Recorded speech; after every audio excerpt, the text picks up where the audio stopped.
Hello and welcome to Wednesday's Look East. In the programme tonight, hospice donations down by a third, the funding shortfall caused by COVID.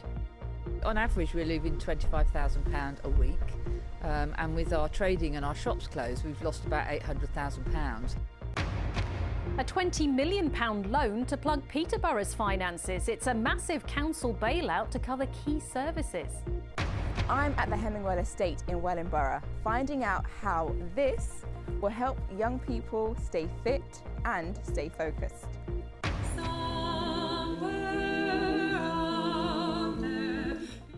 And what better than saying I love you with a cappella, your Valentine's messages.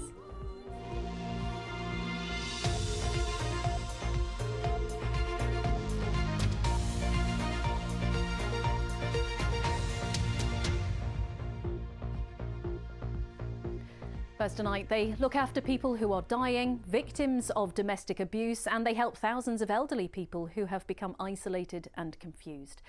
Some of the most valued services in society are provided by charities, but as the pandemic pushes their finances further to the brink, is it time for a new debate about state funding?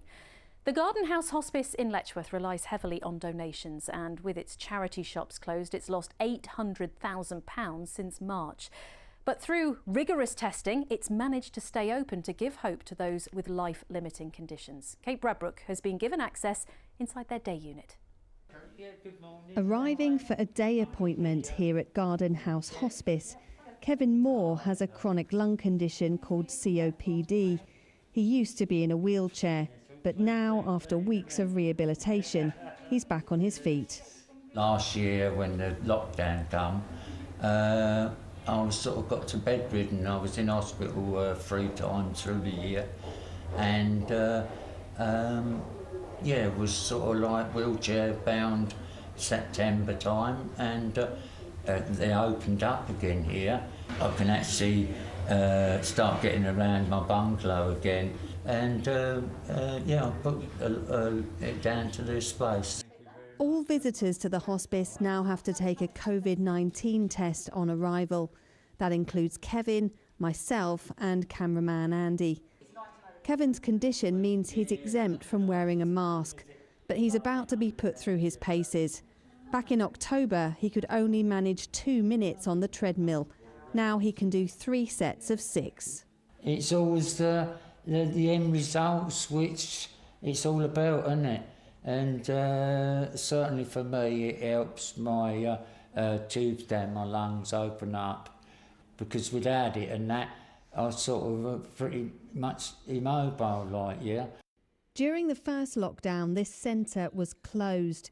It's now operating at a reduced capacity to keep both staff and patients safe, but the effects of that closure are still being felt. Virtually all of our patients, we've seen a massive deterioration in their health due to no activity at all. And now you're able to reverse that? Yes, most of them that are coming back are getting better.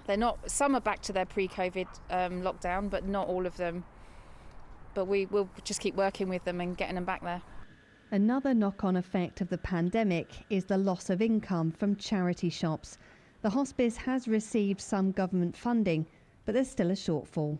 On average, we're losing £25,000 a week, and with our trading and our shops closed, we've lost about £800,000. That's a third of our income that we'll have lost over that period of time. We're thinking about what next year will bring, setting our budgets for next year and looking at the challenges. The tough financial climate means charities will now have to work harder than ever to raise money to fund services like this. Kate Bradbrook, BBC Look East in Letchworth.